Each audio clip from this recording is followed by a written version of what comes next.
kami melihat bahwa putusan 135 lagi dan lagi, baik itu secara pertimbangan mahkamah atau kemudian baik secara permohonan dari Perludem, kami memang melihat bahwa keserentakan mengatur keserentakkan pemilu itu bukan satu-satunya jalan untuk memperbaiki semua masalah pemilu. Masalah keserentakan pemilu dengan putusannya itu bukan obat bagi semua masalah dan penyakit kepemiluan.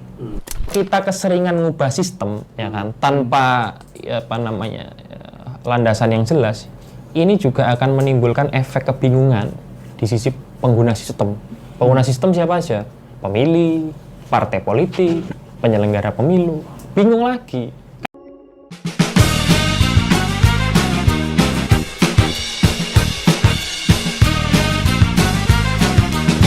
Kembali lagi di Parlemen Watch Podcast. Kali ini kita ada kedatangan tamu gitu ya. Tapi sebelum aku memperkenalkan tamunya gitu ya, saya mungkin akan sedikit mengutip satu kalimat dari Bung Karno. Dari kali. Beri aku 10 pemuda maka akan kuguncangkan dunia gitu. Dan pemuda itu ada di sini dua ya. Jadi ada 8 tapi yang kita undang ini 2 dulu gitu. Nah, di sini 2 ini adalah pendekar pemilu ya. Waduh, bahasanya ya. berat ini. Pendekar lah, jangan peneliti gitu kan. Kalau peneliti biasanya itu di di media-media gitu ya. Nah, saya sebutnya pendekar. Di sini ada Mas Adnan dan Bung Iqbal ya. Halo, apa kabar Bang? Bung. Alhamdulillah. Bang atau Bung atau Mas atau apa ini? Mas. Sana Jawa ya. Ya. Alhamdulillah sehat. Sehat ya, Mas Iqbal. Alhamdulillah baik. Alhamdulillah baik. Jadi Mas Iqbal ini dari Perludem ya Mas ya? Posisinya di Perludem sebagai apa Mas? Peneliti. Oh peneliti. Perludem. Mas Adnan sebagai apa? Ya. Direktur. Pendekar tadi itu. Oke. Saya pendekar, Mas. Pendekar ya. Jadi nanti sepeda. Serkandinya udah ada ya di rumah ya? Ya, ada. Bulan sudah ada. Oke. Jadi kita bahas soal yang lagi ramai karena ini kan 2 organisasi ini sangat kental dengan isu pemilu gitu kan. Nah, IPC ini pengen belajar sebenarnya dengan pendekar-pendekar ini gitu, soal apa yang sudah terjadi, dinamika yang terjadi di Indonesia soal sistem pemilu, evaluasi pemilu dan sebagainya. Tapi yang menarik sekarang itu kan soal putusan MK ya, yang terakhir itu yang putusan 135. Yep. Yes. Dan itu pasti akan kita singgung, IPC akan pasti nyinggung gitu soal itu gitu. Dan selain itu mungkin ada di luar konteks putusan 135, kira-kira apa sih kebutuhan yang harus diperbaiki dari sistem pemilu kita gitu, dengan yang mungkin sistemnya nyoblos terus kemudian jadi pakai digital itu gimana prosesnya dan sebagainya. Siap. Terus belum lagi kita bicara soal pemilu kita mahal dan sebagainya gitu ya, yang digembar-gemburkan politisi. Oke. Tanpa berpanjang lebar gitu ya, aku langsung tanya aja gitu ya sama dua narasumber kita. Dari Bung Iqbal dulu deh yang sebelahku ini. Kemarin kan Perludem melakukan permohonan ini di tahun berapa ya sebenarnya? Kita ngajuin di bulan September tahun 2024 untuk mengajukan permohonan. Tahun kemarin berarti tahun ya? Kemarin. Baru diputuskan sekarang. Yap. Dan itu akhirnya dikabulkan seluruhnya atau? Sebagian yang ditolak oleh MK Provisi. Oke, berarti kan sebagian itu nggak seluruhnya ya? Yap.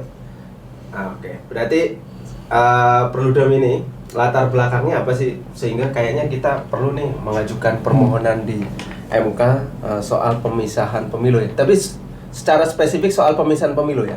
Ya, keserentakan pemilu. Keserentakan pemilu. Oke, mungkin bisa diceritakan Mas Iqbal. Oke, kita perlu flashback dulu nih Mas dari berapa tahun kemarin kan. Jadi sebetulnya isu keserentakan pemilu itu sudah kemudian kami kawal dari Perludem itu sudah cukup lama. Ya.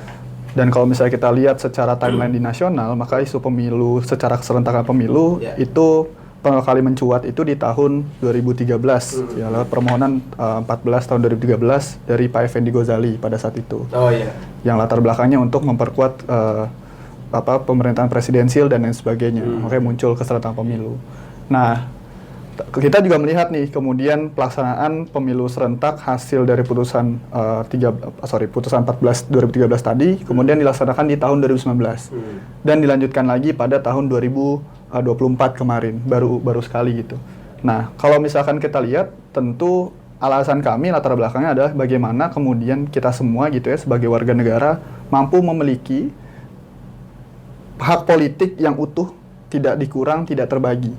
Kita pengen gimana caranya pemilu itu berjalan dengan baik. Kita pengen agar kemudian kedaulatan rakyat itu tercapai sesuai dengan tujuan pemilu itu kenapa diselenggarakan. Nah, karenanya salah satu faktor yang penting itu adalah pembicaraan masalah keserentakan. Kadang orang kan ketika melihat putusan 135 kemarin akhirnya berpikir, apakah kemudian putusan 135 ini akhirnya menghapus keserentakan? Padahal kita harus berpikir kembali, apa sih sebetulnya logika keserentakan pemilu? Logika keserentakan pemilu itu adalah menyatukan dua atau lebih jenis pemilu yang berbeda pada satu waktu pencoblosan yang sama. Nah, yaitu pemilihan eksekutif dan juga pemilihan legislatif. Apakah kemudian harus satu hari? Enggak juga gitu. MK kemudian kalau kita lihat secara putusan-putusan berkaitan keserentakan pemilu itu ada 3 putusan. Yang pertama tadi putusan 14 2013, kemudian karena pemilu 2019 ini tidak berjalan dengan baik, ide-ide keserentakan yang termuat dalam putusan di tahun 2013 tadi itu tidak sesuai rencana gitu ya. Maka kami mengajukan JR tuh Perludem di tahun 2019 yang akhirnya menghasilkan putusan nomor 55. 55 yang 6 desain pemilu. Iya, 6 desain pemilu atau 5+1 desain. Alasannya sebab pemilu 2019 itu ternyata satu, kalau tujuan setelah pemilu itu salah satunya memperkuat sistem presidensil atau memperkuat efektivitas sistem presidensil dengan kehadiran kotel efek. 2019 kotel efek tidak terjadi dengan baik. Kemudian kita lihat tujuan keselamatan pemilu salah satunya adalah efektivitas dan efisiensi kerja pemerintahan dalam menyelenggarakan pemilu. Itu juga nggak terjadi dengan baik. Kita tahu bahwa banyak sekali teman-teman kita penyelenggara yang sakit bahkan meninggal dunia, pemilih kemudian merasa terbebani dan lain sebagainya. Angka suara tidak sah yang sangat tinggi pada saat itu dan lain sebagainya. Nah, ini yang kemudian kami mengajukan tuh di putusan 55. Nyatanya pasca putusan dan ini juga di highlight Mahkamah Konstitusi kemarin ketika membacakan putusan 135, MK bilang bahwa setelah adanya 6 model atau 5 model plus 1 itu, pembentuk undang-undang yang harusnya merevisi undang-undang pemilu dengan mempertimbangkan hasil putusan MK, itu tidak melakukan hal demikian pada saat itu. Alasannya sih karena COVID. Nggak merevisi undang-undang pemilu ya? Tidak merevisi undang-undang pemilu, tidak memasukkan 6 model tadi dalam undang-undang gitu. Parah untuk undang-undang. Akhirnya itu jadi salah satu alasan kami kemudian untuk mengajukan kembali tahun lalu putusan 135. Dengan permasalahan yang ternyata pemilu 2024 dengan pemilu 2019 masalahnya nggak beda jauh. Meskipun ada satu yang berubah, yaitu suara tidak sah memang cenderung menurun di 2024, tapi angkanya masih sangat tinggi suara terbuang itu.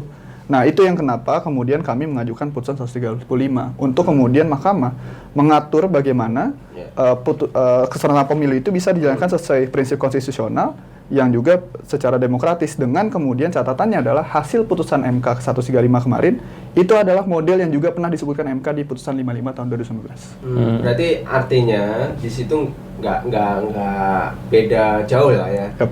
Masih beti gitu ya. Beda tipis. Beda tipis. Beda tipis. Beti.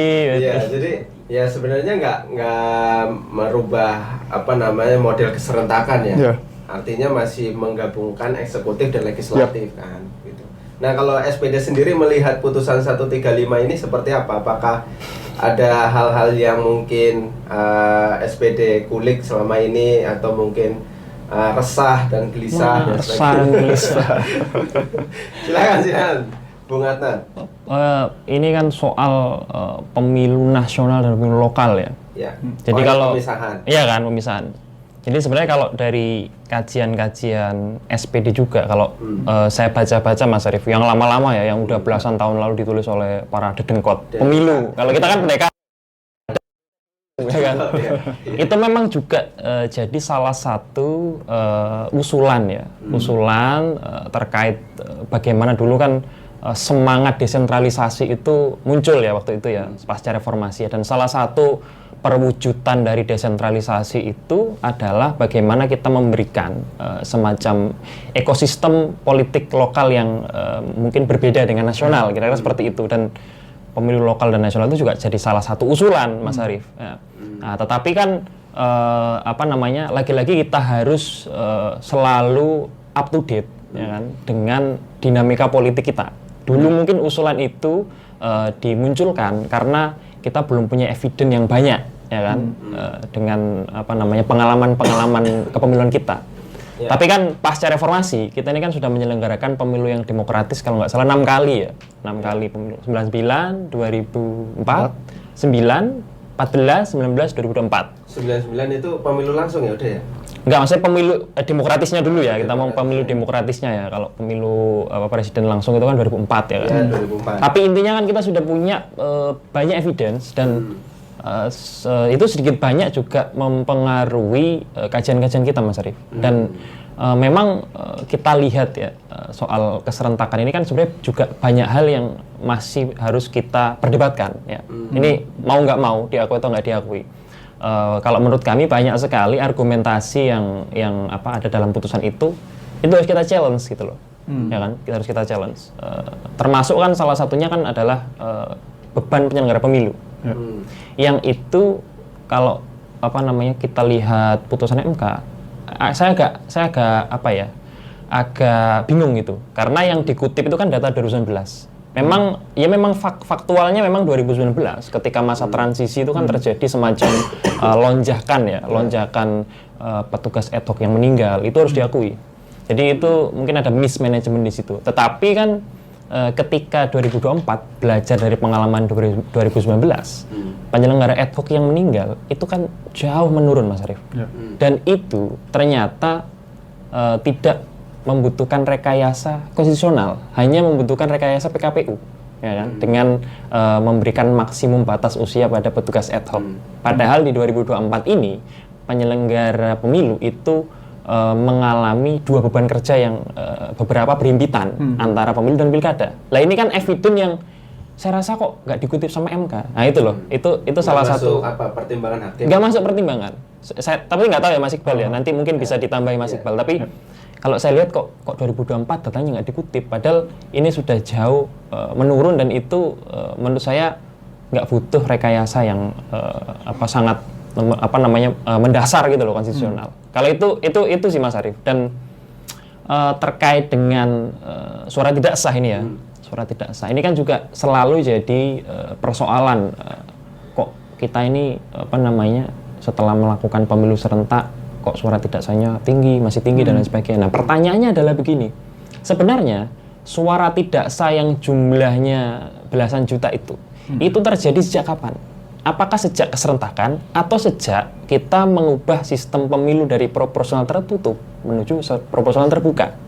Nah, jadi persoalan ini juga harus dijawab dengan data, Mas Arif. Jadi kalau selama ini kita menyalahkan keserentakan sebagai salah satu penyebab tingginya suara tidak sah, kita harus menengok data pileg ke belakang. Ketika kita masih proporsional tertutup itu berapa persen suara tidak sah, dan ketika proporsional terbuka itu kan langsung naik tuh jumlah suara tidak sahnya. Itu tahun berapa ya? 99 2004 ya kan? Itu kan tertutup tuh. 2009 udah terbuka. 2009 udah terbuka. Dan itu kan kalau kita lihat tren datanya kan memang langsung naik. Artinya kan saya juga bisa mengatakan bahwa suara tidak sah itu adalah salah satu ya kan dampak yang dihasilkan dari pilihan sistem pemilu yang kita terapkan. Dan menurut pandangan SPD salah satu cara untuk menanggulangi itu bukan kemudian melakukan pemisahan pemilu nasional dan lokal, tapi kita harus memikirkan ulang desain pemilu kita yang terbuka dan tertutup, Mas Arif. Jadi seperti itu kalau pandangan kami atas beberapa argumentasi dari MK ya, yang kok rasanya masih ada lubang yang harus digali lagi dari putusan ini. Itu Mas Arif. Oke, mungkin tadi menarik soal keserentakan ya. Nah, keserentakan ini kan aku nggak tahu kalau menurut Perludem atau SPD ini kira-kira masih cocok nggak sih model-model keserentakan pemilu ini, atau ada nggak sih kayak komparasi dari negara lain yang pemilunya mungkin nggak serentak? Ada, kalau di Amerika kalau nggak salah itu ada midterm election. Ada parliamentary election yang legislatifnya di tengah-tengah gitu ya. Benar nggak? Benar ini soalnya. Jadi gimana kalau dari pandangan teman-teman Perludem, apakah model keserentakan kita ini harus dievaluasi atau memang ya wes lah, so must go on aja gitu yang ada gitu? Nah, itu pentingnya untuk kita melihat gitu ya, bagaimana proporsi pertimbangan yang kemarin disampaikan oleh Mahkamah Konstitusi gitu. Nah, perihal masalah beban penyelenggara memang satu, Mahkamah menyebutkan dalam kajian yang kita sampaikan juga dalam pemohonan, masa efektif penyelenggara itu kan 22 bulan. Tapi kemudian negara membiayai dalam mereka kerja selama 5 tahun periode. Kalau kita rujuk ke dalam Undang-Undang Dasar, sifat penyelenggara itu kan tetap dan berkelanjutan. Ya. Artinya dia harus tetap ada gitu ya, dan tetap harus bekerja bahasanya untuk mempersiapkan pemilu selanjutnya. Nah, tapi dengan adanya keserentakan model borongan 5 kotak seperti 2019 dan 2024, kerja-kerja KPU ini terpusat pada 22 bulan atau 2 tahun kurang ini gitu ya. Sehingga ini dirasa tidak efektif dan tidak efisien. Nah, yang kedua, salah satu permasalahan yang kemarin disampaikan oleh MK itu adalah masa impitan jadwal. Jadi ketika masa pemilu itu masih berjalan, masa pilkada juga juga sedang berjalan. Ditambah problem rekrutmen penyelenggara yang kalau paling baru ya, kemarin ada satu daerah di Papua, mereka baru melakukan rekrutmen penyelenggara setelah pilkada. Udah selesai itu. Penyelenggara berarti KPU daerah KPU. ya? KPUD. Betul Nah, itu, Mas. Artinya berapa hal ini yang coba kita sorot nih dari sisi penyelenggara dulu. Yang kedua, kita bisa lihat juga dari aspek pemilih dulu deh. Memang kalau misalnya dilihat yang tadi sempat saya sampaikan di awal bahwa ada penurunan jumlah suara tidak sah. Tapi angkanya masih cukup tinggi. Tapi perlu kita sorot bahwa jumlah suara tidak sah itu kan nggak cuma masalah serentakan memang kayak gitu. Tapi masalah serentak pemilu menjadi salah satu variabel yang mendorong terjadinya hal tersebut. Karena kalau misalnya simulasi yang kita lakukan, misalkan yang tadi sempat kita cerita gitu ya, kita bayangkan misal kita ini warga yang tinggal di Kota Bandung. Dalam satu hari pemilu 5 borongan tadi, 5 kotak, kita akan berhadapan dengan ada sekitar 396 nama pilihan yang harus kita pilih dalam waktu yang singkat. Dan ini kemudian masih berkaitan nih dengan ada sekitar 10 faktor yang kemudian membuat kenapa angka partisipasi publik itu cenderung rendah. Salah satu itu ngomongin tentang voters fatigue atau kemudian kejenuhan pemilih dan bisa juga diartikan sebagai kebingungan pemilih. Ini yang sempat kemarin disampaikan oleh Mahkamah itu juga. pertimbangan hakimnya kayak gitu ya? Pertimbangan hakim dan sesuai dengan Voters kajian fatigue. kita. Nah, itu yang kita coba lihat. Terus kemudian ngomongin masalah isu, Mas. Dengan keserangan pemilu seperti kemarin, isu lokal itu cenderung tertutup dan tertimbun dibandingkan isu nasional. Orang lebih kenal bagaimana Gibran ataupun Kufu Fafa misalkan ketika kemarin sebelum pemilu dibandingkan orang kenal siapa calon yang akan hadir di daerah saya. Orang kenal dengan isu-isu nasional dibandingkan dengan isu tambang di dekat rumahnya misal di daerah Jogja misalkan. Artinya ada banyak sekali isu-isu yang lokal ini yang dekat tapi kemudian terhimpit, tidak terblow up karena tertutup dengan isu nasional tadi, dan ini tentu cukup merugikan banyak pihak. Lalu ya kemudian bagi partai politik, dalam satu waktu partai politik sesuai simulasi kami itu perlu untuk mengumpulkan dan melakukan rekrutmen kaderisasi, mempersiapkan calon di sekitar 2.000 kebutuhan kursi. Artinya memang ada beberapa kebutuhan nih. Dan secara model gitu ya, aspek keserentakan pemilu itu kan ditujukan balik lagi adalah memperkuat sistem presidensial agar kemudian antara presiden dan juga parlemen itu bisa punya power yang berimbang sehingga tidak jomplang. Itu salah satunya. Nah, kita perlu melihat nih kalau basis evidence-nya di tahun-tahun sebelumnya, SBY pertama kali terpilih 2004, beliau itu kan tidak didukung oleh koalisi besar. Apa yang terjadi? 2 tahun pertamanya SBY itu sulit untuk menentukan arah kebijakan. Jokowi 2014 itu juga mengalami hal yang sama. Apa yang terjadi? Jokowi awal periode tidak kemudian mudah untuk melakukan atau menentukan kebijakan. Nah, ini kemudian yang kita khawatirkan dengan model kenapa penting ada pemilu serentak itu tetap diatur, tapi dengan catatan tidak semuanya ditumpuk pada satu waktu. Karena kemudian negara ternyata kita masih belum sesiap itu untuk melakukan model serentak satu waktu. Memang secara on teoretik, kalau kita lihat pandangan Duverger ataupun misalkan ya pandangan Duverger deh misalkan, memang dia punya pandangan sangat-sangat positif sekali.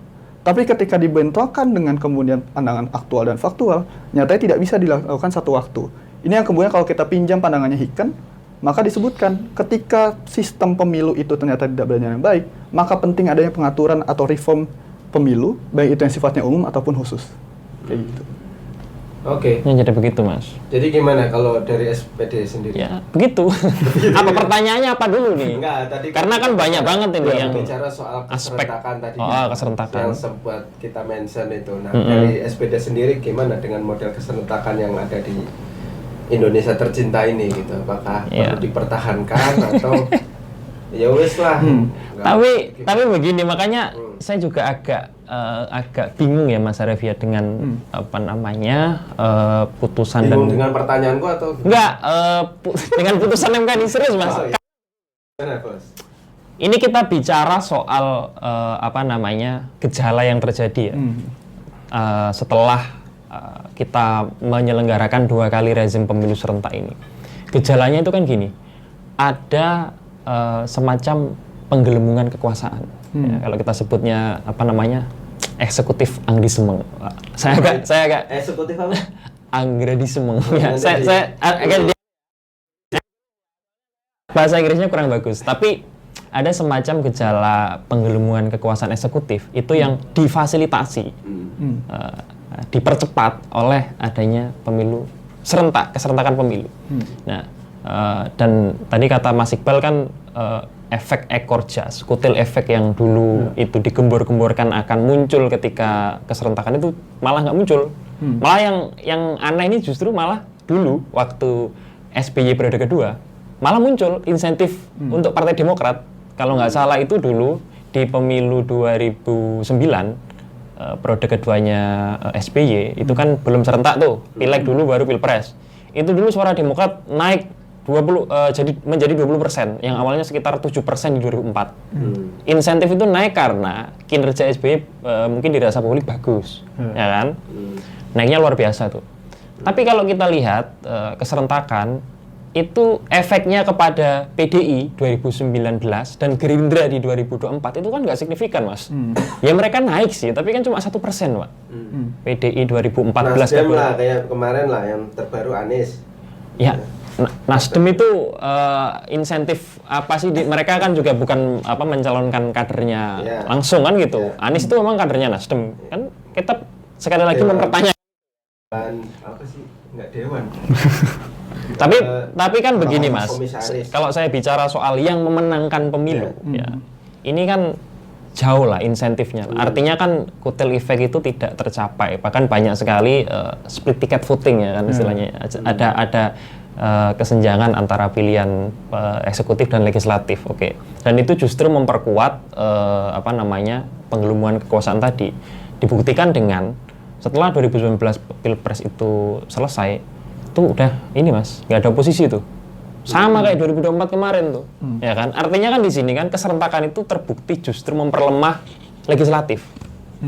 Dan di 2024 kalau Mas Arif coba lacak, itu kan partai-partai Pak itu menunggu arah politik dari eksekutif atau waktu itu Jokowi Pak. Ini Jokowi dukungan politiknya kemana ini? Ditunggu oleh partai-partai. Jadi setidak berdaya itu partai politik ketika dihadapkan pada pemilu serentak yang sangat mengandalkan figur. Nah ini repotnya. Bayangkan nanti ketika ini diterapkan di daerah-daerah ya. Ini nanti kan partai-partai makin nggak berdaya nih Mas menghadapi figur-figur yang kuat, calon-calon kepala daerah yang kuat. Saya contohkan misal KDM misalnya. Bayangkan partai-partai di Jawa Barat akan sangat menunggu dan bisa jadi ikut ya udah kesana aja lah karena KDM ini paling potensial untuk menang. Nah kita kan ingin check and balances dan itu kan akan tercipta ketika partai-partai ini punya bargaining position yang kuat, ya kan? Nah ketika ini terjadi dan sudah ada evidence-nya di 2019, 2024 dan akan direplikasi ke daerah-daerah. 2014 belum ya? Belum ada dan justru kan itu kan menyisakan oposisi waktu itu kan. Ya ada KMP apa sih dulu KMP dan KIH. Ya betul. Nah 2019 pemilu serentak selesai tuh Gerindra masuk kan. 2024 Prabowo belum dilantik Pak, udah Kemples udah masuk semua kecuali PDIP ya kan, meskipun juga PDIP belum sampai sekarang belum jelas. Tapi pada intinya kan ada insentif untuk memperkuat posisi eksekutif dibandingkan partai-partai atau legislatif. Nah, ini bayangkan nanti calon-calon yang sangat populer di daerah itu diuntungkan dengan keserentakan ini dan partai-partai yang ya mungkin kalau di daerah lebih tidak kuat lagi itu nanti bagaimana kan itu Mas yang perlu kita diskusikan apakah ini tepat gitu loh. dalam rangka memperkuat check and balance, memperkuat kelembagaan partai dan lain-lain. Dan jangan-jangan ini kan ketidakmampuan partai untuk menghadirkan kandidat ini bukan karena keserentakan pemilu, Pak, tapi karena memang partai ini infrastrukturnya memang nggak kuat gitu loh. Jadi kan ini kan nggak bicara soal teknis keserentakan, tapi bicara soal memang kelembagaan partai kita itu rapuh, Pak. Jadi apakah ini apa yang membuat partai ini rapuh sebenarnya? Ya gini, Mas, partai politik kita ini kan didirikan dari atas, Mas, sangat top down, Pak, dari atas ke bawah, ya kan? Nggak ada tuh partai lokal, nggak ada regulasi soal partai lokal di Indonesia, ya kan? Jadi ya itu Aceh. Iya, kecuali Aceh kan. Makanya kan ketika di Aceh itu sudah bisa seperti itu, kenapa daerah lain enggak misalnya? Daerah lain enggak. Partai lokal dan padahal kan di Amerika misalnya, Amerika itu kan partai-partai lokal itu kan bisa eksis di pemilu-pemilu lokal. Nanti mereka berkoalisi untuk menciptakan koalisi nasional, mengusung capres, bisa gitu loh. Di kita ini kan partai-partai ini kan sangat nasional sifatnya, dan belum tentu punya kantor di kecamatan. Ya, mungkin ada karena memenuhi persyaratan administratif untuk bisa menjadi peserta pemilu. Ini kan sangat terpusat, Mas. Jadi kalau nggak dibentuk dari bawah ya kayak gini, ya susah gitu loh. Mungkin di Jakarta kelihatan kantornya megah dan lain sebagainya, tapi kan di daerah-daerah ini kan ya, kita pertanyakan juga. Nih makanya pertanyaan kan apakah jeda pemilu itu bisa memberikan waktu yang cukup untuk partai menyiapkan kader-kader terbaiknya atau seperti apa? Ini pertanyaannya ke partai, bukan ke waktu gitu loh. Kalau memang partainya siap mau dikasih pemilunya 5 tahun sekali, 2,5 tahun sekali, ya siap-siap aja.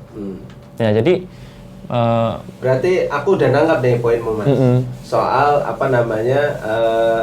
artinya pemilu 2009 atau tahun 2004, aku masih ingat banget, pileg dulu baru pilpres kan? Iya dulu kan gitu. Gitu kan? Berarti dirimu mau model yang kayak gitu? Loh. Yang kayak gitu, Mas? Maksudnya begini, ini perlu kan selalu perubahan sistem pemilu itu ingin menciptakan sistem pemerintahan seperti apa, ya kan? Artinya kan gini, setelah eviden 2 kali pemilu itu kan udah ketahuan nih, Pak. Ya memang tercapai efektif presidensialisme yang kuat itu tercapai, Pak. Oke kan? Nah, sekarang ini kan yang jadi masalah ini kan ketiadaan oposisi. Nah, ketiadaan oposisi ini juga tidak serta-merta bisa dijawab dengan memisahkan pemilu kayak 2004 dulu. Ya. Jadi ketiadaan oposisi ini kan mungkin nanti bisa dijawab dengan mekanisme yang memungkinkan insentif bagi oposisi, ya kan? Misalnya contoh lah misalnya. Kasih duit. Ya, kayak kita nggak negara lain, oposisi itu diakui loh, Pak. Ya. Oposisi itu diakui dan dia direkognisi gitu loh. Dalam artian ya menjadi oposisi itu bagus, Pak. Ya. Kalau di kita kan nggak ada. Nah, artinya kan kalau bagi kami ini bukan hanya soal keserentakan itu diubah lagi ke model 2004, bukan, tapi bagaimana caranya dengan model pemilu yang sudah berjalan ini kita nanti rekayasa lagi agar menghasilkan oposisi yang kuat ini gimana? Ya kan, apakah meniru model di Inggris misalnya, ya kan? Atau di Jerman koalisi, ya Jerman itu koalisinya koalisi ini, Mas, koalisi permanen, Mas. Jadi tambah pipit. Tambah pipit. Dan mereka itu kan rigid, Mas. Jadi kalau PDI dan kemarin P3 itu berkoalisi, itu jelas, Pak. MOU-nya apa aja, mereka akan membangun apa. Itu ditampilin di publik. Itu kalau Mas sekarang browsing itu partai koalisi yang sekarang memenangkan pemilu itu, mereka ada itu. Mereka akan bangun apa, mereka akan mendukung kebijakan apa. Jelas, Bos. Kalau di kita kan nggak jelas, Pak. Abu-abu, Pak. Oposisi koalisi itu yang ingin didorong itu kebijakan apa sih? Ini nggak jelas. Nah, makanya PR dari kita ini kan sekarang gimana caranya oposisi ini bisa kuat. Bukan lagi soal keserentakan dan tidak keserentakan. Jadi kayak gitu ya, Mas ya. Jadi kalau kita sih lebih fokus ke situ. Bukan lagi mengutak-ngatik. Nanti diubah lagi lah kayak 2004. Soalnya yang ini nggak bagus. Ya, berarti dirimu ingin helikopter view gitu. Helikopter view. Ya kita Kita jalan aja lah. Mengalir seperti air. Gini Mas, kalau kita keseringan ngubah sistem, ya kan, tanpa landasan yang jelas, ini juga akan menimbulkan efek kebingungan di sisi pengguna sistem. Pengguna sistem siapa aja? Pemilih, partai politik, penyelenggara pemilu. Bingung lagi. Kan kita nih udah punya nih kebiasaan nih selama 2 periode pemilu dengan keserentakan seperti ini. Dan bahkan 2024 kemarin ya kebiasaan baru lah kira-kira. Nanti kita pakai model yang lain, bingung lagi Pak, menyesuaikan lagi. Dan belum tentu loh jaminan partisipasi naik dan lain sebagainya. Karena kan menurut saya ngomong soal partisipasi ini hal yang kompleks Mas. Kalau kita lihat aja misal gini, data partisipasi Pilgub 2024, ini yang saya coba otak-atik gitu Mas. Ternyata ada variabel calon yang juga mempengaruhi tingkat partisipasi. Jadi paslon yang dia jumlahnya 4 itu tingkat partisipasinya kalau di rata-rata ya itu 77 sekian persen. Nah kalau paslonnya cuma 2 itu cuma 68%. Nah berarti kan ada nih jarak nih antara paslon yang cuma 2 dan juga paslon yang 4. Karena apa? Mungkin kalau paslonnya lebih sedikit orang-orang yang memobilisasi untuk datang ke TPS itu kan juga lebih sedikit. Sebaliknya kalau paslonnya makin banyak, tim pemenangannya makin banyak yang menggerakkan pemilih, ya kan, memotivasi pemilih datang ke TPS. Dan itu juga bukan faktor satu-satunya. Di Jakarta contohnya, kan partisipasi yang rendah itu kan tidak didasarkan pada kandidat yang banyak misalnya, tapi lebih karena tidak ada kandidat yang diinginkan oleh publik, ya kan. Anies nggak jadi nyalon, Ahok nggak jadi nyalon, yang ada cuma itu. Akhirnya kan partisipasi di DKI kan cukup merosot tajam tuh. Suara tidak sahnya juga kalau nggak salah berapa itu 7% apa? Lumayan banyak lah kira-kira. Jadi kayak gitu Mas. Jadi ngomong soal partisipasi itu faktornya banyak, bukan hanya karena keserentakan dan ketidakserentakan. Kayak gitu Mas. Oke, berarti aku nangkep poinnya Adnan. Wis lah, nggak usah bahas soal keserentakan. Jalan aja dulu ya. Aku pernah gini. Kalau sebuah negara itu sudah bisa melangsungkan pemilu selama 5 kali berturut-turut secara demokratis tanpa diinterupsi. Indonesia udah termasuk belum? Udah termasuk. Nah, artinya negara ini layak nih, ya kan? Layak disebut sebagai negara yang demokrasinya sudah settle. Makanya saya bilang Mas, kan ini kita udah menuju ke settle gitu loh. Jadi kalau kita utak-atik terus. Ini kan ya kayak lagu lah, maju mundur gitu loh. Kalau teman-teman Perludem, Mas Iqbal? Kalau kita melihat demokrasi Indonesia masih harus bertumbuh dan masih banyak belajar. Karena kita paham bahwa demokrasi kita masih seumur jagung. Demokrasi kita masih sangat muda. Kemudian sistem kita juga masih belum semapan itu. Lalu kemudian kalau misalnya kita lihat bahwa bahkan sampai sekarang kita masih berada di level, kalau misalnya kita lihat berapa indeks ya, kayak misalnya Freedom House misalkan atau berapa lembaga lain, kita masih dikatakan democratic backsliding, kita masih dikatakan electoral authoritarian electoral dan lain sebagainya. Kita masih ada di indeks yang cukup negatif dalam konteks demokrasi.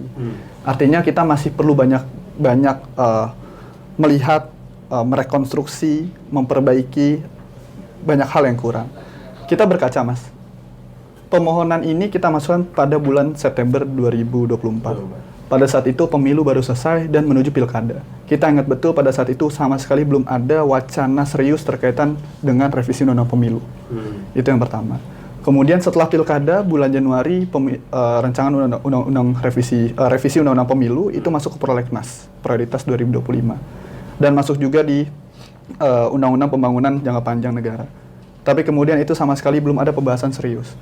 Kami melihat bahwa putusan 135 lagi dan lagi, baik itu secara pertimbangan mahkamah atau kemudian baik secara permohonan dari Perludem, kami memang melihat bahwa keserentakan mengatur keserentakan pemilu itu bukan satu-satunya jalan untuk memperbaiki semua masalah pemilu.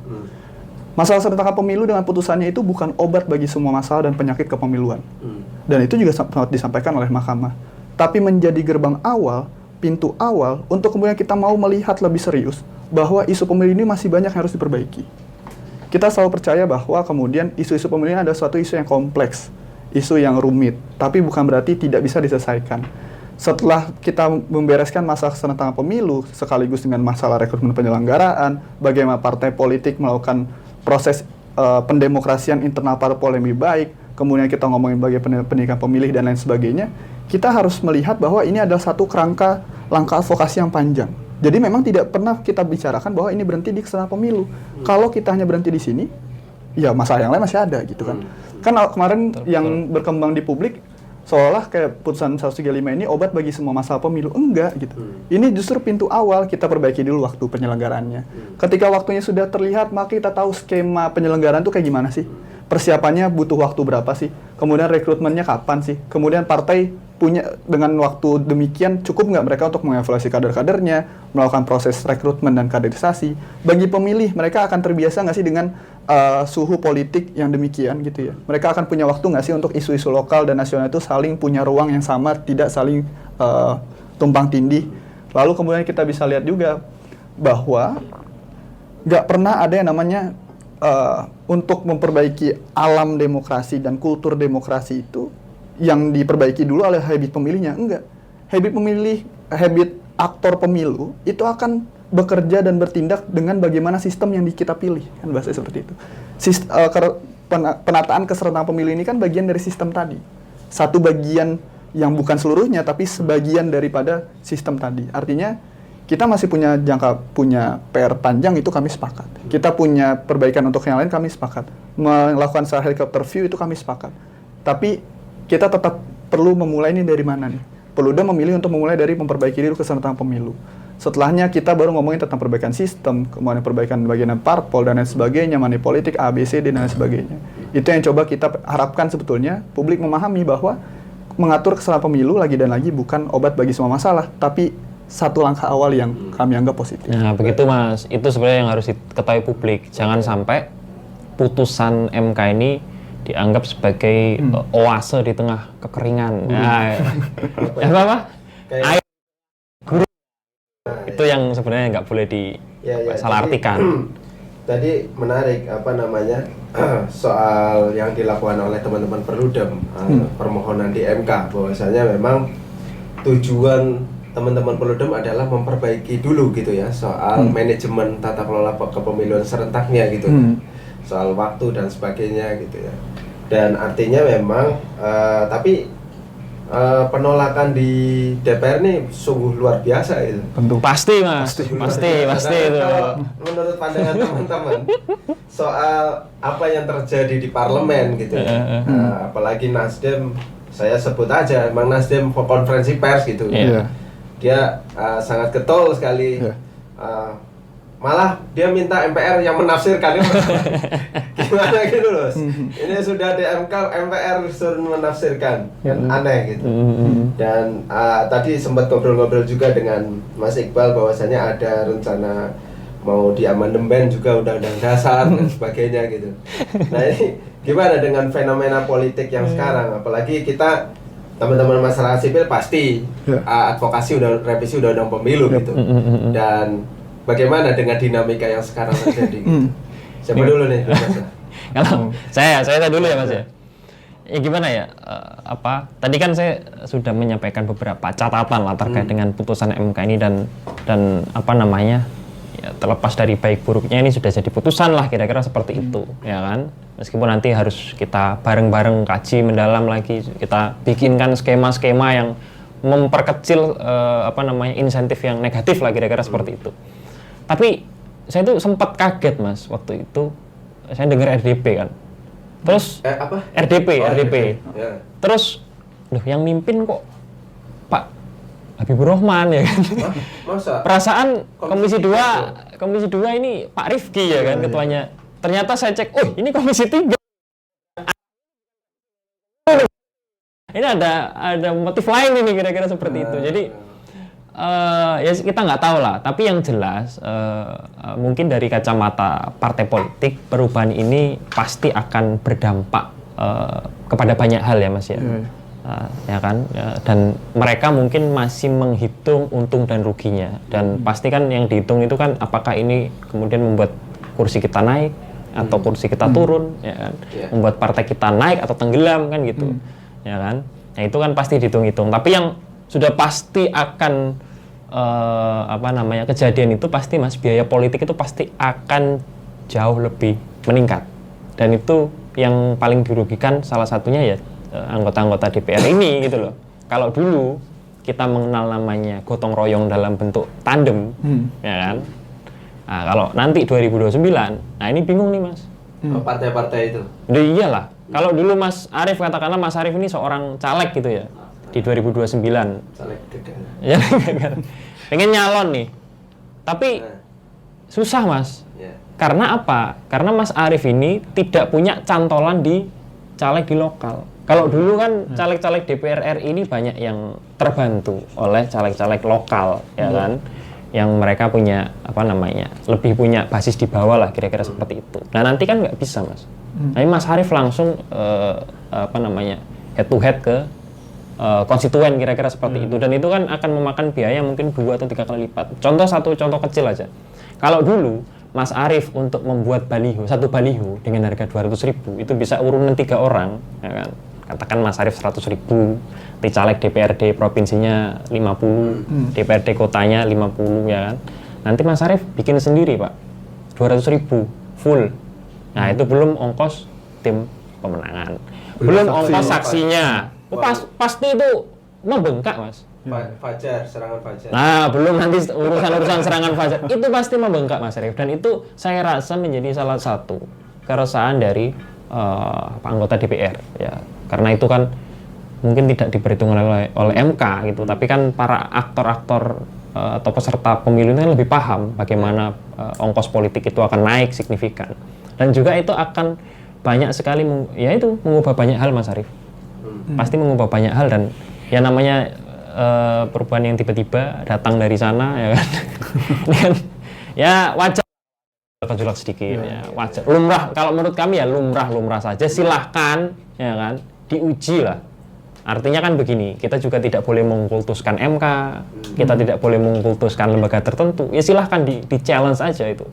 Apakah benar putusan ini inkonstitusional? Kan ada yang bilang gitu juga nih. Putusan ini, itu Nasdem kalau nggak salah ya. Inkonstitusional. Banyak partai. Ya silahkan nanti diuji, silahkan mekanisme politik berjalan. Ya harapan kita kan apapun yang nanti menjadi keputusan akhir. Yang penting ini undang-undang pemilu direvisi lah, kira-kira seperti itu. Soalnya ini udah kedaluarsa juga gitu. Aku paham gitu ya. Memang 2019 atau 2000, pokoknya sebelum pemilu 2024 itu harus direvisi waktu itu kan. Cuman ya Jokowi ngumpulin semua ketua partai, nggak jadi itu barang. Nah. Padahal sudah ada yang perlu melakukan yang putusan 55 itu kan. Artinya memang selain di luar putusan MK ya memang ini udah jelek nih barang gitu loh. Nggak relevan lagi gitu. Harus diperbaharui lah. Nah, tadi pertanyaan sama Mas Iqbal, dinamika parlemen kayak gitu dan sebagainya. Nah, bagaimana strategi teman-teman untuk advokasi undang-undang pemilu ini gitu? Ya. Kami menjawab semua bentuk kontra gitu ya Mas. Pertama adalah aku potong dulu, tambah juga Mas. Kayaknya dulu kemarin Perludem diundang juga sama Komisi 2 ya? Ya. Nah itu nanti diceritain di dalam apa gitu. Nah, ya tentu kami menganggap bahwa namanya negara demokrasi gitu ya, sangat wajar gitu ya ketika ada satu putusan, satu kebijakan yang tentu ada pro dan kontra. Itu kalau kita lihat apa sih sebenarnya alam demokrasi itu kan alam dialog gitu ya. Artinya kalau alam dialog ya maka setiap hal itu harus kita obrolin, setiap hal itu harus kita komentari, entah itu kita sebagai pro, sebagai kontra dan sebagainya. Tapi kemudian kalau misalnya kita untuk menjawab bagaimana ke depan gitu Mas, kami menjawab bagaimana kontra yang beredar di publik, bagaimana banyak pihak mau ngomong itu konstitusional nggak konstitusional misalkan, atau misal ya itu tidak tepat lah, bukan wilayah MK karena MK adalah negative legislature, bukan positive legislature dan lain sebagainya. Kami menjawab itu dengan kemarin mempublikasi rancangan undang-undang pemilu versi masyarakat sipil dengan metode kodifikasi. Kenapa? Kami ingin menyampaikan ke publik bahwa kita harus next level nih untuk pembahasan ini gitu ya. Pembahasan dan dialog ini harus produktif gitu. Artinya kita paham seperti yang tadi saya sampaikan bahwa putusan keserentakan itu kan pintu awal. Maka kita harus melangkah setelahnya kan. Nah, melangkah setelahnya kayak gimana? Jadi kita berapa waktu kemarin, Mas, dan memang ini bukan pekerjaan baru. Kita 2015 juga bersama teman-teman lain, kita juga melakukan proyeksi untuk kodifikasi RUU Pemilu. Lalu kemudian kita lanjutkan kembali berapa waktu ke belakang untuk merelevankan kembali dengan kondisi sekarang. Dan kita membuat daftar inventaris masalah, kita melihat masalah pemilihan di mana aja, masalah partai politik di dalamnya kayak gimana, peserta bagaimana, pemilih bagaimana, dan lain sebagainya. Dan itu yang kemudian kemarin, hari Minggu, tepat kemarin sekali, itu kita launching tuh. Ini loh, naskah revisi undang-undang pemilu, kita undang pembentuk kebijakan, ada Pak Bima Arya, ada Pak Arifki kemarin kan. Kita ngasih tahu ini loh, ini yang coba masa sipil inginkan. Apa yang kita inginkan? Inginnya bagaimana pemilu sebagai pesta demokrasi itu bisa berjalan dengan baik. Dan ketika sebelumnya kita sampaikan ketika di Komisi 2 juga, kita dengan terang bahwa ya kita, putusan MK ini kan kita kontra kan, kayak gitu kan. Artinya kita melihat bahwa putusan MK sudah tepat. Kenapa? Ada satu pandangan yuris di US, Mas, namanya Caseware. Dia bilang ada 4 hal yang menjadi landasan kenapa kemudian konstitusi itu bisa diperbaiki bahasanya. Salah satu pandangan itu adalah dengan melakukan penafsiran oleh hakim konstitusi. Patokannya apa? Dengan melihat adanya kondisi aktual dan faktual. 3 putusan Mahkamah tentang serentakan, koreksi kalau saya salah, di putusan 14-13, putusan 55-19, putusan 135 2024. Tiga-tiganya itu memakai 3 model penafsiran hakim yang berbeda. Kan kutub penafsiran hakim itu banyak sebetulnya, tapi ada 3 kutub utama. Secara grammatical tekstual, kemudian secara original intent, lalu juga secara constitutional living. Kita memahami bahwa konstitusi itu kan bukan barang mati, Mas. Bukan ayat-ayat mati. Tapi dia harus hidup dan menyesuaikan dengan bagaimana kondisi kehidupan yang berkembang. Nah, MK kayak kemarin melihat tuh ada beberapa masalah-masalah yang terjadi, kemudian memutuskan hal tersebut. Itu yang kenapa kita lihat, ini relevan kok putusannya, kayak gitu. Dan kalau kita mau flashback sedikit, 2019 pernah ada permasalahan berkaitan orang nggak bisa milih kalau misalkan bukan pakai KTP elektronik. Karena undang-undang waktu itu ajak ngaturnya kayak gitu, harus pakai IKTP kan. Nah, Perludem waktu itu dengan beberapa koalisi massa sipil, kita ngajuin tuh ke MK gugatan kan. Bisa nggak nih kalau pakai pengganti identitas yang lain yang selama itu sah oleh negara? Akhirnya MK pada pertimbangan hukumnya, dan menurut kami ini satu pertimbangan hukum yang sangat berharga, MK bilang atas nama hak konstitusional warga negara, kayak gitu. Jadi ada istilah hak konstitusional warga negara, dan MK meneguhkan sikapnya ketika pembentuk undang-undang tidak peka untuk melakukan revisi, ketika pemerintah abai untuk melakukan perbaikan. MK hadir untuk kemudian bagaimana hak konstitusional warga negara ini bisa dilindungi.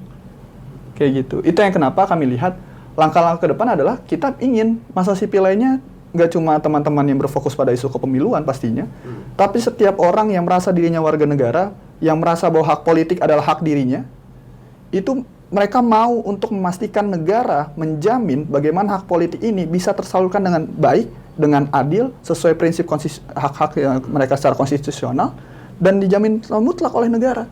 Karena apa artinya negara ketika dia tidak mampu menjamin hak warga negaranya, kan seperti itu.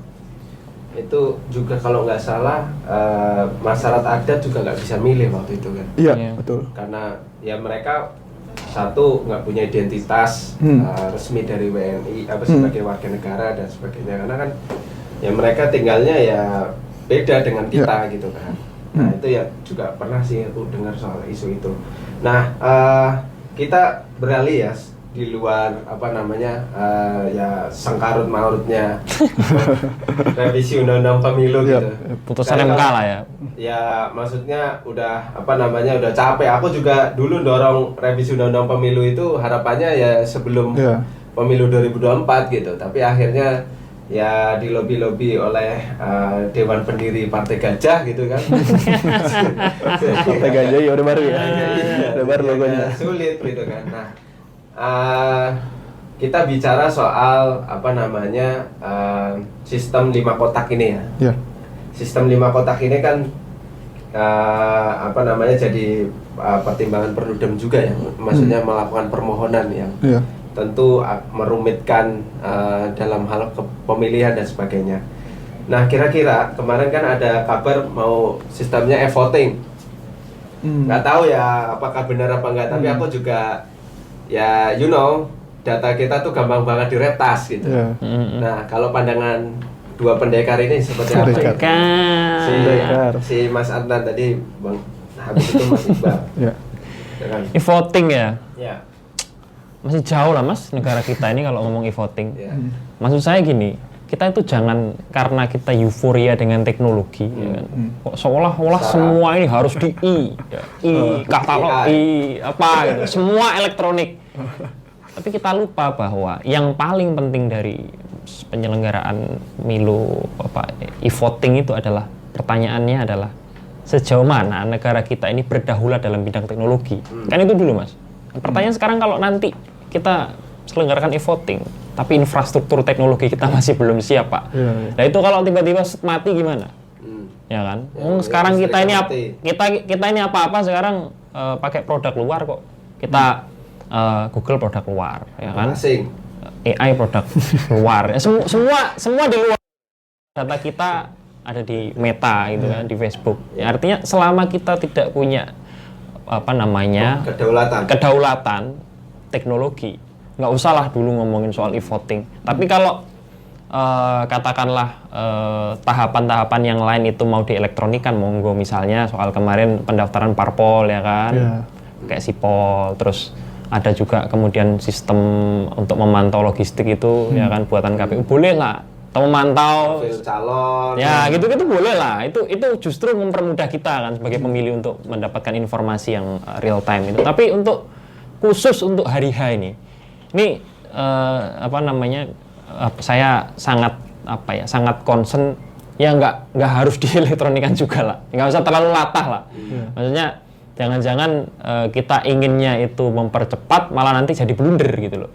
Ya, karena kecuali nanti kalau misalnya hilirisasi ini sudah luar biasa ya, hilirisasi teknologi ya kan, nggak punya kedaulatan teknologi gitu kan, apalagi kan wapres kita ini kan sangat getol mengembar-embarkan AI itu kan, nanti punya AI sendiri buatan Indonesia, nah monggo kita pakai pemilu e-voting ya, dipersilahkan kayak gitu sih mas.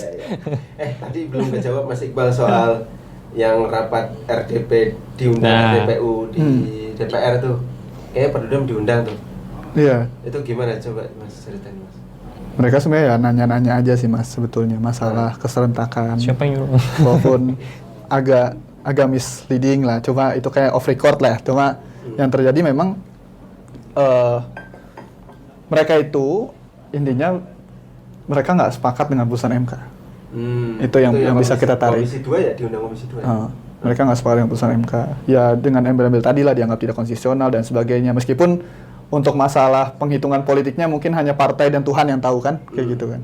Tapi kalau misalnya secara apa yang mereka on state, yang mereka sampaikan adalah ya itu tidak sesuai dengan konstitusi, itu merumitkan konstitusi dan sebagainya, merumitkan pemilu A, B, C, D lah, kayak gitu. Tapi ya kami sampaikan hasil kajian kami sampaikan hasil pandangan kami gitu ya, berbasis evidence dan data, bahwa ini masih punya keharusan, dan kita mendorong waktu itu untuk melakukan segera revisi undang-undang pemilu. Artinya kan, karena kadang-kadang saya nggak tahu ya, pemerintah kita yang terlalu visioner atau kadang-kadang emang ceroboh dan sering lupa atas banyak hal. Kayak misalkan masalah teknologi pemilu deh. Apakah sirekap kita sudah benar? Kan bahasa gitu. Sirekap itu kan ketika kemarin pemilu itu nggak lebih dari naruh foto aja terus dipublish bahasanya. Tidak ada kalkulasi secara jelas, A, B, C, D-nya ada. Terus ya permasalahan-permasalahan lain, logistik yang terhambat, kemudian masalah transparansi dan akuntabilitas misalkan, itu kan masih belum selesai. Artinya kita punya banyak PR lah mas. Kita punya banyak PR. Memang punya ide itu bagus. Pemerintah harus emang selalu berpikir 2-3 kali langkah ke depan. Tapi ya Mbok, jangan sampai lupa dengan kesiapan dan kesediaan, kan bahasa kayak gitu. Nyambung juga soal yang teknologi tadi ya, e-voting. Nah, teman-teman Perludem seperti apa? Idenya menarik, tapi kayaknya kita belum mampu. Idenya menarik memang. Kami berpikir lah, kan ada beberapa negara terdekat, misal Filipina kalau nggak salah ya, mereka udah Filipina udah e-voting ya? Seingat saya Filipina udah e-voting. Tapi kan balik lagi, apakah instruktur kita siap? Apalagi kita dengan negara kepulauan yang akses internet aja itu belum merata, akses listrik dan sebagainya. Artinya ini di luar ngomongin keamanan data tuh, tadi sudah disinggung oleh Mas Adnan kan, bagaimana keamanan data kita rentan, NIK kita diperjualbelikan, KTP dan sebagainya. Artinya ya kami lebih berharap pemerintah memperbaiki dulu lah tata kelola pemilu dengan prinsip-prinsip yang transparan dan akuntabel. Itu dulu deh, kalau mereka itu sudah clear, baru kita bisa ngomongin untuk voting dan beberapa hal lain. Artinya 2029 jangan dulu lah ya. Masih jauh lah mas. Masih jauh, Kecuali tadi mas, hilirisasi teknologi lah, itu kan. Dengan hilirisasi kok kuping kurang. Anu ya. Banyak kompor. Oke. Sebenarnya masih banyak nih yang mau aku tanyakan soal. Berarti harus bikin part 2 mas. Sistem pemilu ini. Iya, harus bikin part 2 ini. Soalnya mau poin banyak per banget. oh Nggak bisa iya. ngomong. Lembarannya belum diganti. Ini baru lembar pertama ini. Ya, belum lembar 2 gitu. Aduh. Dan ini udah hampir mau sejam, tapi nggak apa-apa. Aku mau tanya dikit lagi soal apa namanya pemilu kita gitu. Partai politik kita tadi kan kita sempat singgung ya, akan apa namanya mereka menganggap bahwa biaya pemilu semakin mahal dan sebagainya gitu. Alasannya seperti itu gitu.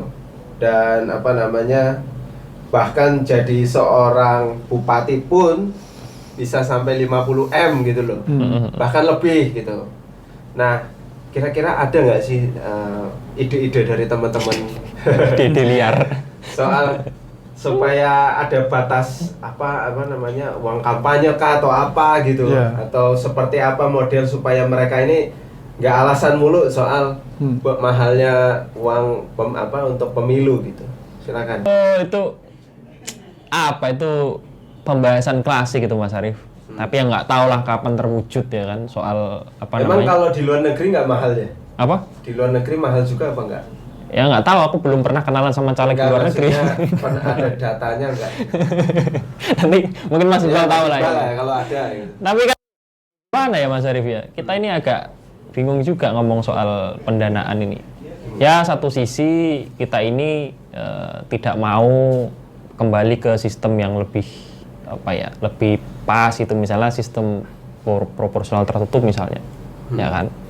Satu sisi kita juga dengan proporsional terbuka bingung karena uang yang beredar makin nggak karu-karuan, persaingan makin nggak karu-karuan. Jadi maksudnya gini, kalau usulan kita ya jelas, yang pertama partai politik itu harus didanai oleh negara.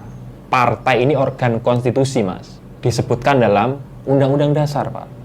Dan itu artinya negara itu punya tanggung jawab untuk memberikan partai ini anggaran gitu kan yang cukup. Dan ini partai ini badan publik Pak. Tapi partai politik menganggap orang nggak cukup segitu. Loh, makanya yang sekarang ini kan memang ya gimana mau cukup mas? Seribu rupiah per suara ya? Loh, Mas Arief mau nggak rupiah untuk nyoblos? Nggak mau. Idealnya berapa? Ya banyak perbandingannya lah, ya kan. Dan skema-skemanya itu banyak lah. Bisa jadi 100% dikasih, bisa jadi bergantung pada iuran anggota. Di Jerman itu misalnya iuran anggotanya dapat berapa, nanti negara ngasih misalnya iuran anggotanya dapat nih 30 miliar. Negara ngasih juga 30 miliar, ya kan, sebagai kompensasi atas iuran anggota yang sudah dilakukan. Masa skema-skemanya banyak, tapi menurut kami satu poinnya mas, pendanaan negara untuk parpol itu masih jauh dari cukup, dan itu harus dipikirkan secara serius, karena disinilah pintu awal bagaimana kedaulatan anggota partai itu bisa diwujudkan. Selama pendanaan parpol dari negara itu kurang, selama itu juga partai politik akan disetir oleh orang-orang yang punya uang lebih, dan itu menghilangkan kedaulatan anggota partai, bahkan menghilangkan kedaulatan ketua partai Pak. Karena ketua partai bisa dibeli dengan uang. Itu satu dulu mas, itu satu persoalan. Yang kedua ya kita harus memikirkan ulang soal penerapan sistem pemilu ini yang lebih low cost, ya kan. Kalau dari dulu itu kan usulan SPD itu kan sebenarnya kita ya balik aja ke proporsional tertutup. Ya kan? Orang ini udah jelas kok, maksudnya apa sih yang kita harapkan dari proporsional terbuka? Kita bebas milih calon. Ya oke, itu terjadi. Tapi kan kemudian apa yang terpilih?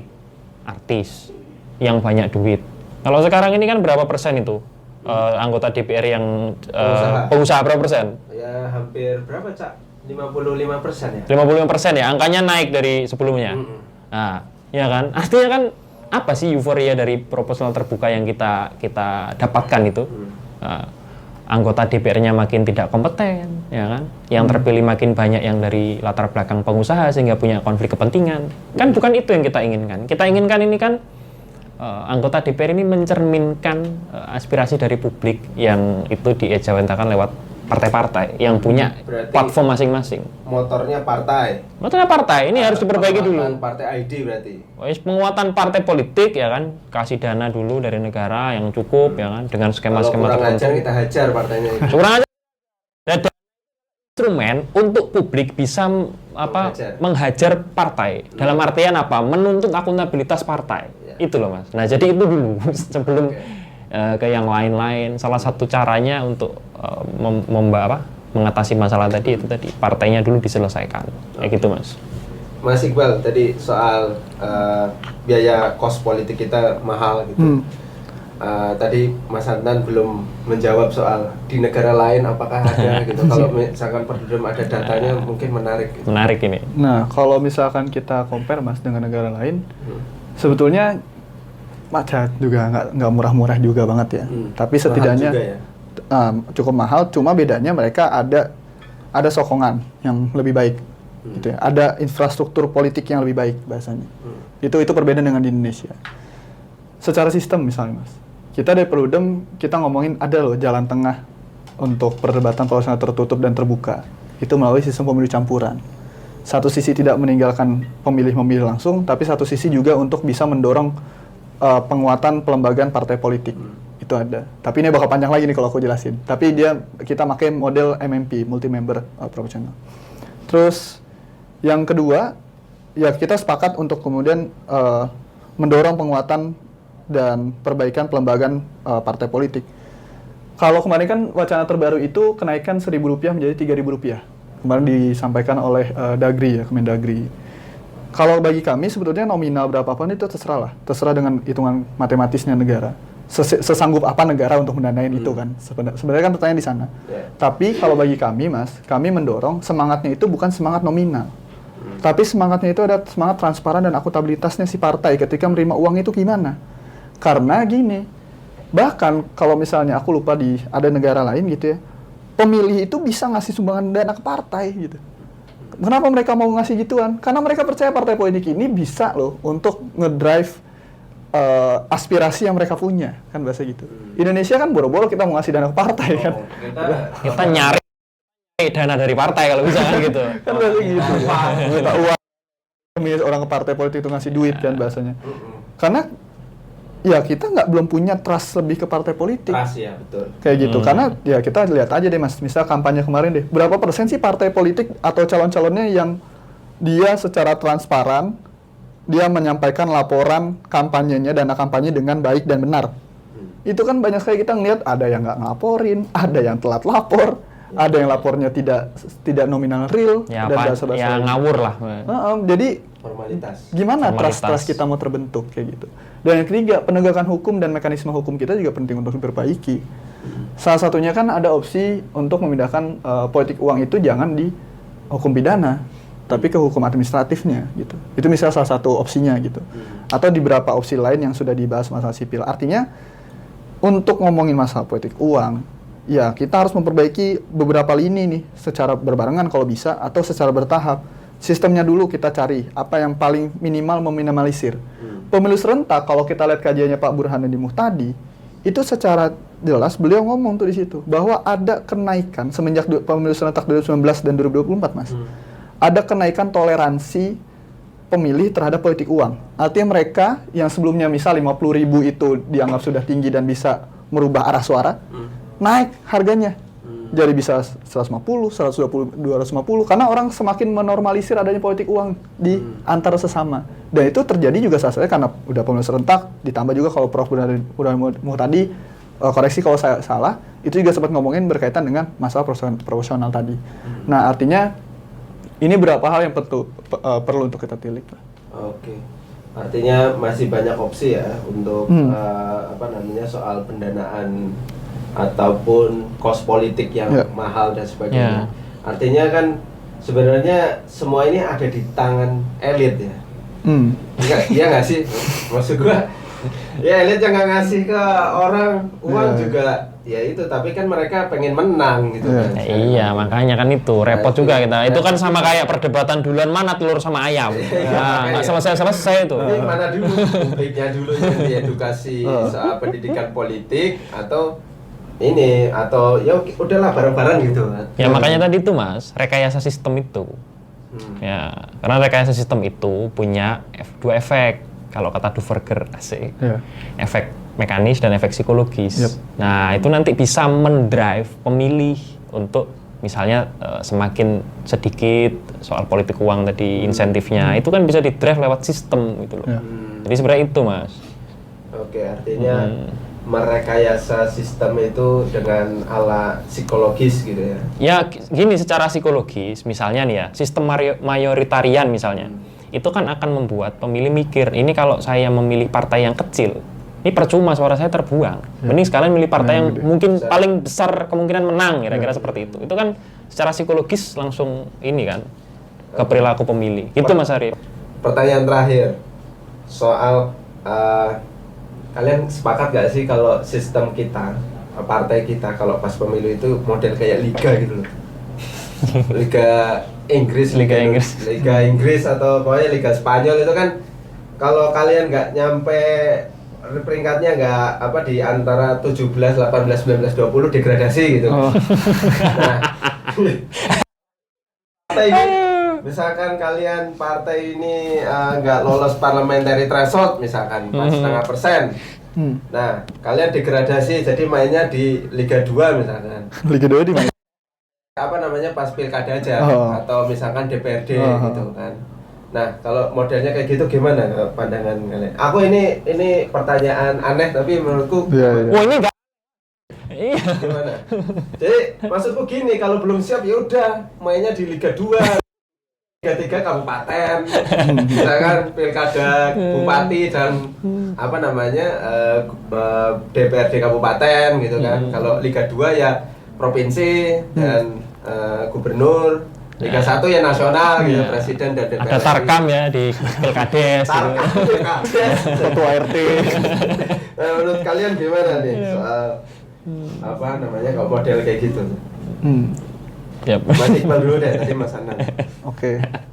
Kalau kami ya Mas melihatnya kayaknya penting untuk ngatur penghitung ulang parliamentary threshold dulu.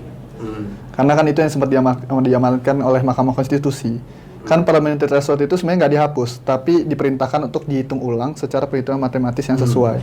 Perludem kita bikin simulasi itu dengan penghitungan NNPP, basis Tagipera ya, itu kita dapat angka di 1%. Di 1% untuk dapat nih angka yang lebih ideal lah untuk parliamentary threshold.